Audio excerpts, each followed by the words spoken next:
దేవుని నామానికి మహిమ కలుగును గాక. ఈరోజు దావీదు యొక్క సంపూర్ణ జీవిత చరిత్ర గురించి మనం తెలుసుకుందాం. దావీదు బైబిల్లో అత్యంత గొప్ప రాజుల్లో ఒకరు. ఆయన పేరు వినగానే మనకు ధైర్యం, విశ్వాసం, ప్రార్థన, ఆరాధన గుర్తుకు వస్తాయి. చిన్న గొర్రెల కాపరిగా ప్రారంభమైన ఆయన జీవితం తరువాత దేవుని చేత ఎన్నుకోబడిన రాజుగా మారింది. ఆయన జీవితం విజయాలతో పాటు పరీక్షలు, కష్టాలు, బాధలు, పాపం, పశ్చాత్తాపం మరియు దేవుని కృపతో నిండి ఉంది.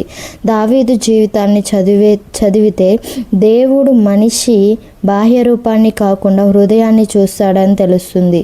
అందుకే దేవుడు దావీదును నా హృదయానుసారుడైన మనుషుడు అని పిలిచాడు. దావీదు జననం మరియు కుటుంబ నేపథ్యం. దావీదు యూదా గోత్రానికి చెందినవాడు. ఆయన తండ్రి పేరు యోసేపు 8 మంది కుమారులు ఉండేవారు. వారిలో దావీదు చిన్నవాడు.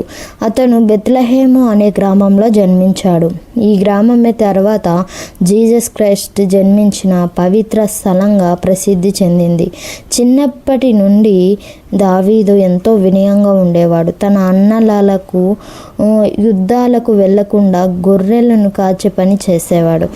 కానీ అదే పని అతనిలో ధైర్యం, బాధ్యత, ఓర్పు మరియు దేవునిపై ఆధారపడే స్వభావాన్ని పెంచింది. గొర్రెల కాపరిగా దావీదు జీవితం. దావీదు అడవుల్లో గొర్రెలను కాచేవాడు. రాత్రిళ్ళు చీకటిలో అడవి జంతువులు వస్తే కూడా భయపడకుండా గొర్రెలను కాపాడేవాడు. ఒకసారి సింహం గొర్రెను పట్టుకెళ్ళగా దావీదు దాని వెంబడి పడి గొర్రెను రక్షించాడు. మరోసారి ఎలుగుబంటిని కూడా ఎదుర్కొన్నాడు.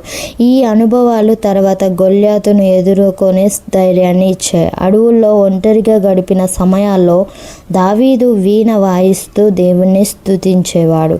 ప్రకృతిని చూస్తూ దేవుని మహిమను గమనించేవాడు. తరువాత ఆయన రాసిన అనేక కీర్తనలు ప్రకృతి అందాలు కనిపిస్తాయి. ఉదాహరణకు ఆకాశంలో దేవుని మహిమను వివరించుచున్నవి. సమూయేలు ద్వారా అభిషేకం. ఆ సమయంలో ఇశ్రాయేలు దేవునికి సౌలు రాజు. కానీ అతను దేవుని ఆజ్ఞలను పాటించకపోవడంతో దేవుడు అతన్ని తిరస్కరించాడు.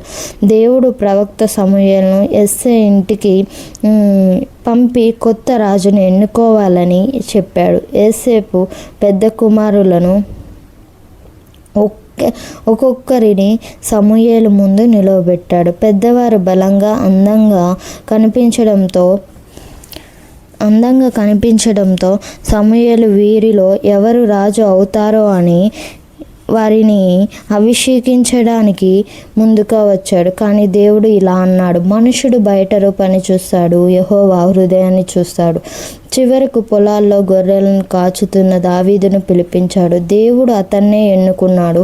సమూయేలు నూనె పోసి అతన్ని అభిషేకించాడు. ఆ రోజు నుండి దేవుని ఆత్మ దావీదు మీద శక్తిగా పనిచేయడం ప్రారంభించింది. సౌలు రాజు దగ్గర సేవ.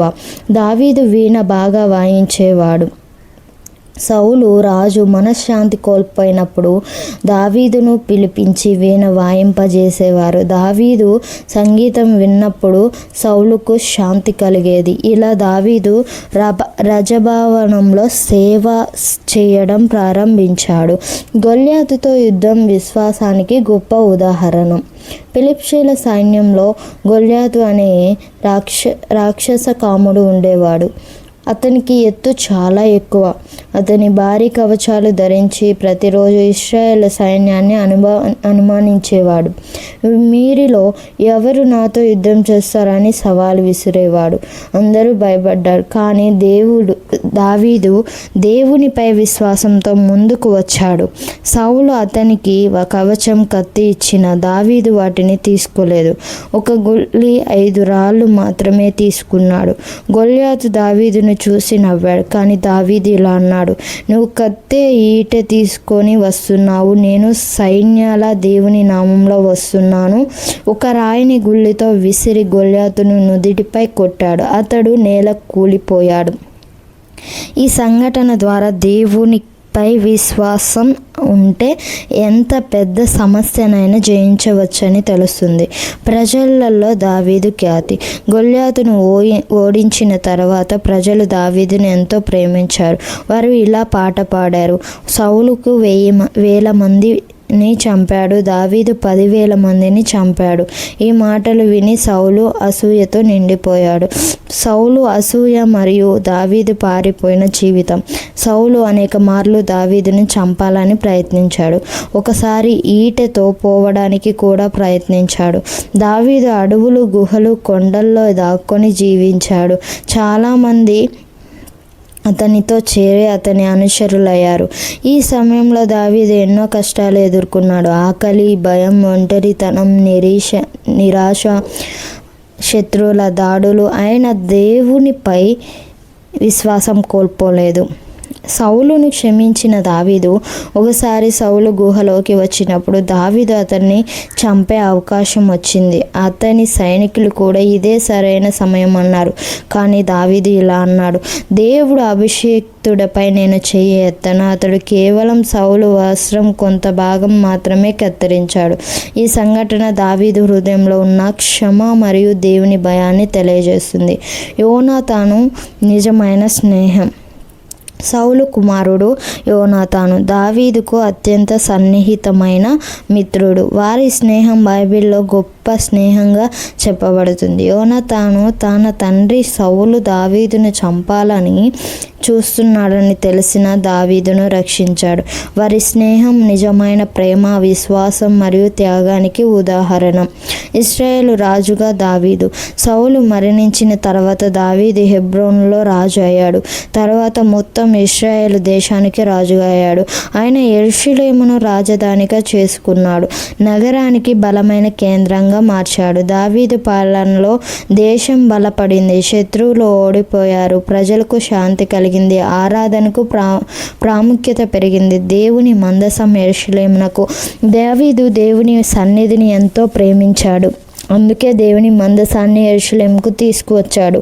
ఆ రోజు అతన్ని ఎంతో ఆనందంగా దేవుని ముందు నృత్యం చేశాడు.